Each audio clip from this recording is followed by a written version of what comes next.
Alright, so I've got a simple circuit-ish setup where this is a B plus bus bar.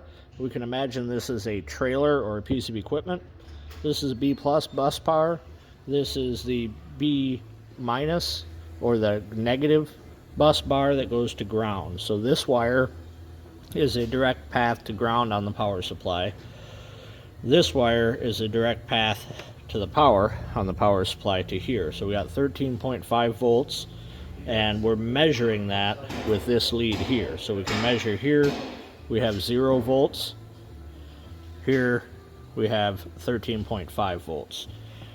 So what we're going to do is I'm going to demonstrate a technique that I use for identifying bad grounds without having to get access to the grounds, because this bus bar or this ground might be in a place where it doesn't make sense to get to it. So I'm going to quickly try to make sense of this. So I'm going to add this light to the circuit like this, and you can see our current goes up and our both lights stay lit.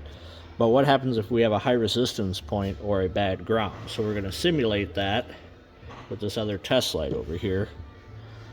And you can see this light stays lit just fine. We lose a little bit of current, but not really even very much. We still have 13.5 volts here, but when I touch this light on here, that light goes out and this one's really dim. We can ignore that one because that's just a resistor. So if we're working on a trailer and we plug in this light and another light goes out and this one's really dim, it's safe to assume we probably have a bad ground or a bad feed. Well, the first thing we're going to do is we're going to check our feed, right? Because that's easy. And we have 13.5. Well, how do we check our ground if it's inaccessible? So I'm just going to disconnect this load, and since I know these all share a ground at that ground bus, I'm just going to touch my meter lead here, and I'm going to get my voltage drop across that ground. And to prove that, right now I'm going through a component and measuring that voltage drop of almost a volt. If I go over here to my bus bar and touch it, we have the same reading. So this, on the feed side of this component without power going to it, is going to be identical to the ground bus.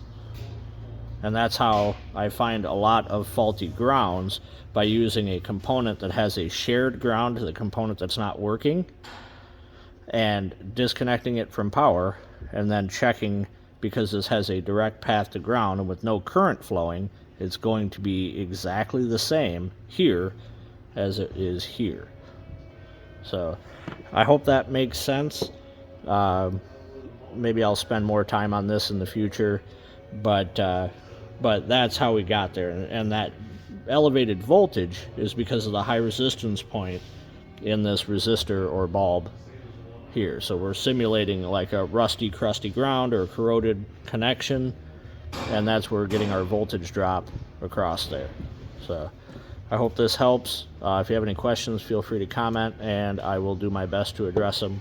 I hope that all makes sense to you. Thanks for watching.